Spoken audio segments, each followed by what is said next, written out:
നിങ്ങളുടെ ഫ്രിഡ്ജിന് ഒരു ദിവസം എത്ര പൈസയുടെ കറണ്ട് ആവശ്യമാണ് എന്നറിയാമോ? വീട്ടിലെ കറണ്ട് ഉപഭോഗത്തിന്റെ വലിയൊരു ശതമാനം കൊണ്ടുപോകുന്ന വില്ലനാണ് ഫ്രിഡ്ജ്. കാരണം ഫ്രിഡ്ജ് 360 ദിവസവും വർക്ക് ചെയ്തുകൊണ്ടിരിക്കുന്ന ഒരു ഉപകരണമാണ്. ഇതാണ് എൻ്റെ വീട്ടിലെ ഫ്രിഡ്ജ്. 9 വർഷത്തെ പഴക്കമുള്ള വേൾപൂളിന്റെ സിംഗിൾ ഡോർ ഫ്രിഡ്ജാണ് ഇത്.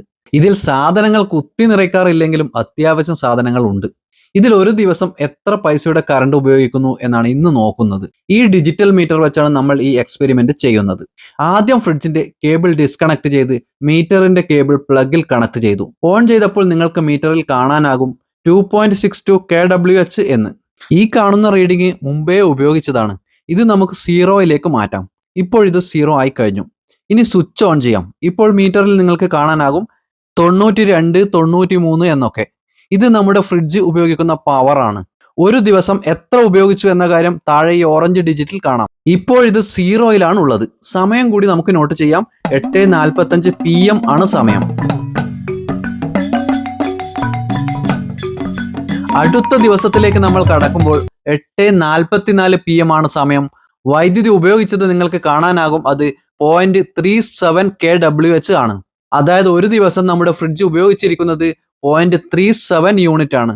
കഴിഞ്ഞ മാസത്തെ ഞങ്ങളുടെ കറണ്ട് ബിൽ 766 രൂപയായിരുന്നു. 178 യൂണിറ്റ് ആയിരുന്നു ഞങ്ങൾ ഉപയോഗിച്ചിരുന്നത്. അങ്ങനെ നോക്കിയാൽ ഒരു യൂണിറ്റിന് 766 ഹരിക്കണം 178 സം 4.30 പൈസയാണ്. അതായത് 4 രൂപ 30 പൈസയാണ് വരുന്നത്. ഫ്രിഡ്ജ് ഒരു ദിവസം വർക്ക് ചെയ്യാൻ ഉപയോഗിച്ചത് 0.37 യൂണിറ്റ് ആകുമ്പോൾ 0.37 ഇൻറ്റു 4.3 സമം 1.59 അഥവാ 1 രൂപ 60 പൈസ. എൻ്റെ ഫ്രിഡ്ജ് ഒരു ദിവസം വർക്ക് ചെയ്യാൻ 1 രൂപ 60 പൈസയാണ് ചിലവായത്. 2 മാസത്തേക്കുള്ള ബില്ലാണ് നമുക്ക് വരുന്നത്. അങ്ങനെ കൂട്ടിയാൽ 1.60 ഇൻറ്റു 60 സമം 96 രൂപയാണ് വരുന്നത്. നമുക്ക് വന്ന ബിൽ തുകയായ 766 രൂപയിൽ 96 രൂപയാണ് ഫ്രിഡ്ജിന്റെ ഉപയോഗത്തിൻ്റെത് എന്ന് സാരം. വീഡിയോ ഉപകാരപ്രദമെങ്കിൽ കൂടെ കൂട്ടാൻ മറക്കണ്ട. താങ്ക്